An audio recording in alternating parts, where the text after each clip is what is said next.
9 dari 10 merek atau brand di seluruh dunia pernah menerapkan diskon ya.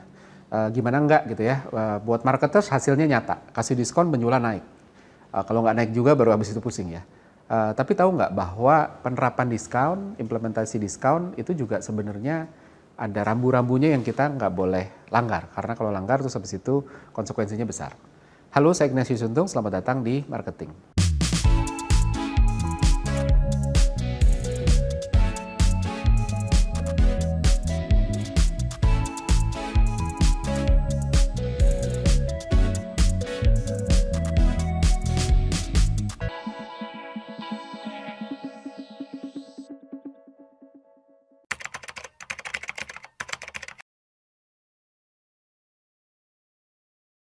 Oke, kalau ngomongin soal diskon ya, udah pasti semua orang suka. Buat konsumen, diskon itu kan dianggap sebagai pleasure, karena seolah-olah nggak perlu bayar full untuk dapetin barang yang dia mau gitu ya.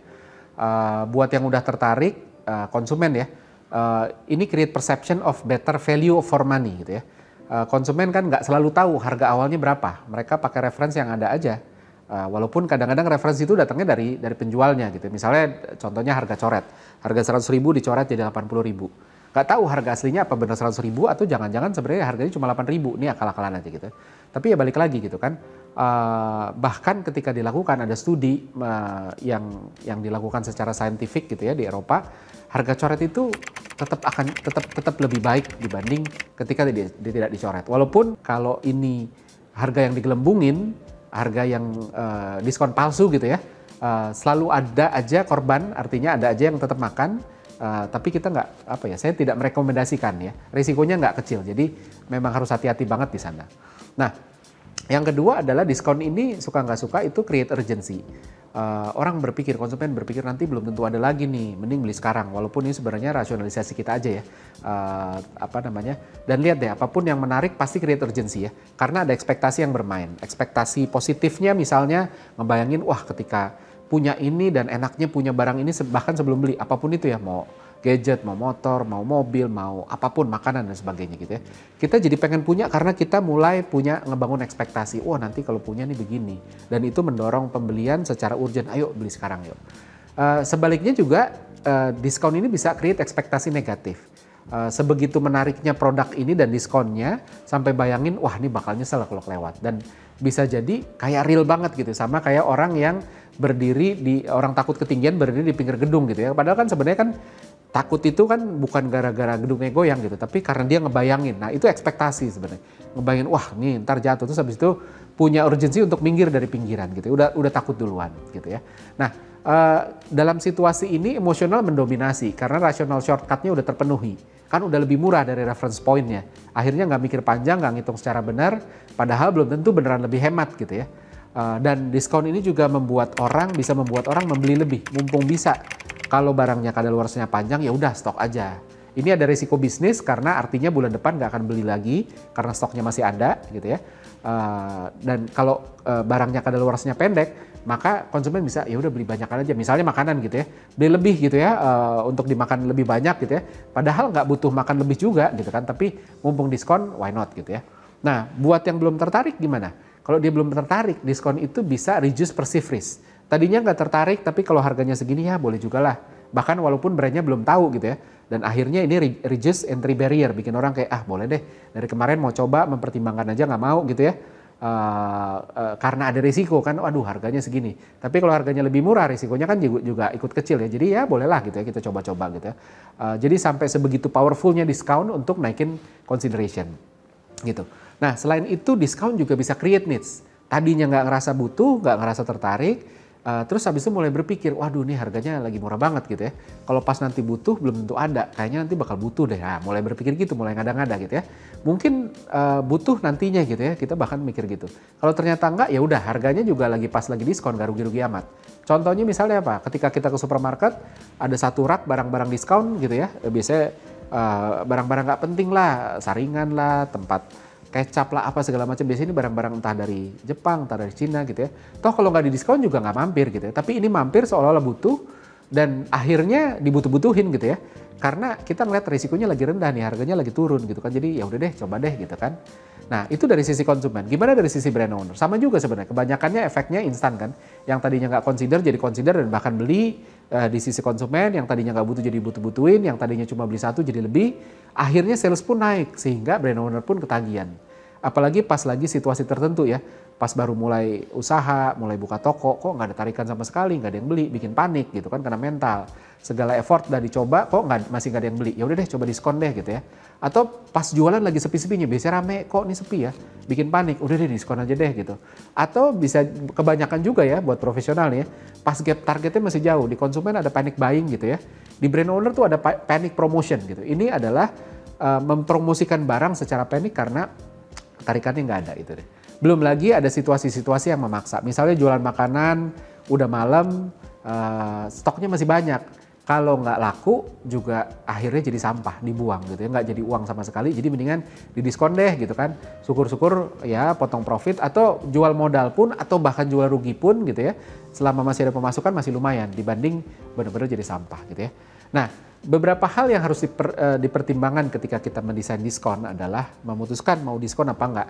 Yang pertama adalah udah punya clear consumer segment apa belum. Ini penting banget gitu ya.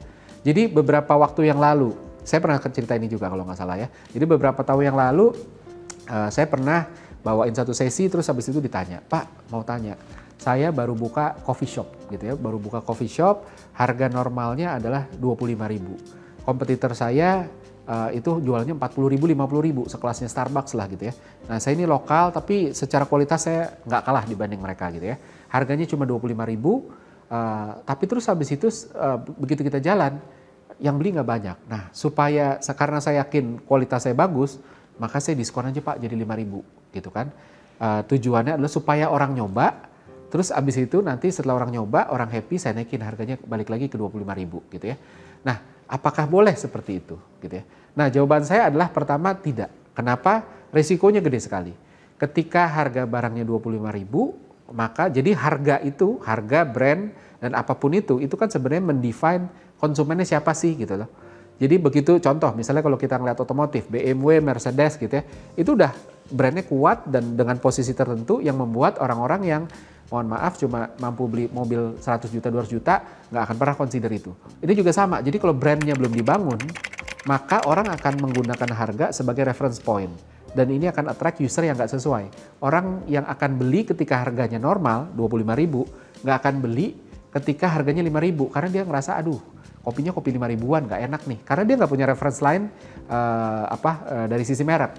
Orang yang beli waktu di diskon, waktu 5.000, sulit untuk dipaksa beli dengan harga full 25.000. Karena balik lagi, aduh, 25.000 jauh 5 kali lipat dari kebiasaan saya beli kopi. Akhirnya tujuan diskon untuk kasih kesempatan untuk orang nyoba malah nyasar ke segmen yang nggak tepat. Ini terjadi balik lagi karena tadi orang menilai sesuatu dari apa yang dia bisa nilai. Kalau Starbucks yang biasanya harga 50.000 di diskon jadi 5.000, dibeli nggak? Dibeli. Karena orang udah punya persepsi Starbucks itu kopi 50 ribuan. Sehingga ketika diobral jadi 5.000 orang mau beli. Termasuk yang biasa beli 50.000. Dan ketika diskonnya habis, harganya balik lagi ke 50.000, orang yang biasa beli 50.000 tetap akan beli. Yang belinya pas cuma 5.000 pun sebagian akan ikut naik. Karena ada reference tadi gitu, yaitu brand. Jadi brand mendefine consumer segment. Nah berbahaya sekali produk-produk yang brandnya belum dibangun udah main diskon. Akhirnya persepsinya ini produk atau brand yang harganya segituan. Maka dari itu penting banget. Jadi learningnya adalah kalau brand belum kuat lalu banyak diskon, ada resiko narik orang yang salah, yang begitu diskonnya hilang konsumennya pun juga hilang. Karena orang yang beli brand tersebut waktu diskon bukan orang yang akan beli ketika harganya normal gitu ya. Jadi brandnya belum cukup kuat untuk mendefine segmen. Itu yang harus diingat ya. Yang kedua adalah yang harus kita pertimbangkan kedua ketika mau mendesain diskon adalah seberapa otentik diskonnya. Benar bahwa nggak semua konsumen hafal harga normal. Ketika kita harga coret, orang nggak tahu sebenarnya berapa. Dan ketika mereka nggak hafal, maka seolah-olah brand bisa kasih fake discount ya, diskon palsu. Harganya digelembungin dulu baru diskon. Misalnya harga normalnya 100.000, Pas periode promo ditulis 120.000 dicoret jadi 90.000. Seolah-olah diskonnya 25% kan. Dari 120 ke 90 kan 25% diskonnya. Walaupun sebenarnya aslinya cuma 100 ke 90, jadi diskonnya cuma 10% gitu ya. Yang seperti ini pasti ada aja yang terjebak konsumen itu habis itu ikut beli deh gitu ya. Dengan persepsi wah diskonnya 25% gitu ya. Tapi resikonya juga nggak kecil. Yang pertama ada kemungkinan orang lihat atau hafal harga di tempat lain. Dan di tempat lain harga normalnya 100.000, jadi muncul persepsi toko ini tuh sebenarnya mahal. Padahal sebenarnya kalau nggak digelembungin, nggak mahal, normal aja, kompetitif dibanding yang lain. Gitu. Jadi itu resiko, akhirnya persepsinya jadi rusak bahwa oh ini toko mahal, jangan beli kalau nggak diskon gitu ya. Yang kedua adalah kalau ada yang tahu ini digelembungin, maka trust-nya rusak. Dan kalau balik lagi ke decision orang beli kenapa, kan bukan sekedar harga, tapi yang paling penting adalah trust. Kita nggak akan beli sesuatu ke orang atau ke toko atau ke brand yang kita nggak percaya gitu ya. Jadi kecuali terpaksa ya. Jadi penting banget, brand is all about trust dan makanya trust harus dijaga. Nah, hal ketiga yang kita perlu consider adalah ada hal lain nggak yang bisa dijadiin lever lain. Ada hal lain nggak yang bisa dijadiin pengungkit yang lain. Diskon yang paling ideal ini kan sebenarnya untuk industrial. Orang mau coba tapi ada perceived risk lalu dikasih diskon untuk nurunin entry barrier-nya. Ya udah deh harganya lagi diskon, cobain deh gitu ya. Tapi harus ada sesuatu yang kuat yang jadi alasan pengganti dari diskon untuk orang balik lagi gitu ya. Artinya ketika diskonnya habis itu di stop gitu. Karena kan nggak bisa kasih diskon terus-terusan. Suatu saat harus di stop. Apakah ada sesuatu yang bikin orang, oh saya mau pakai ini karena apa sih gitu ya. Nah begitu nggak di diskon, alasan apa yang bikin orang masih mau beli? Bisa produknya emang bagus, jadi diskon itu cuma bikin orang masuk, lalu orang balik karena buktiin produknya lebih bagus. Nah, ngerencanain diskon tanpa tahu lever penggantinya adalah blunder terbesar saat diskon.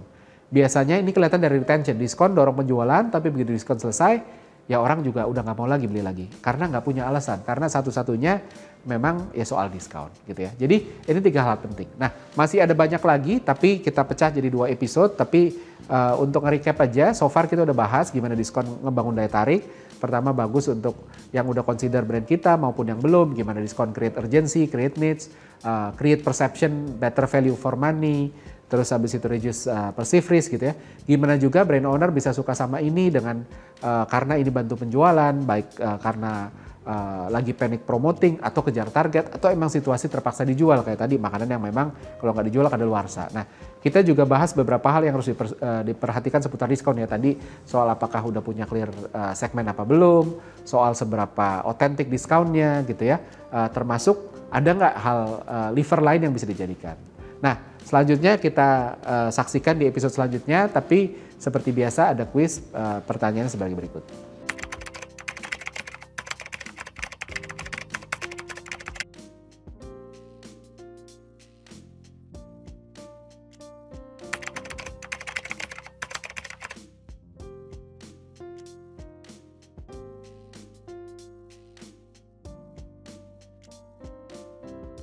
Pemenang dari episode kali ini bisa dilihat di episode selanjutnya, maka dari itu selalu saksikan marketing di Marketers TV. Saya Ignatius Untung, pamit undur diri.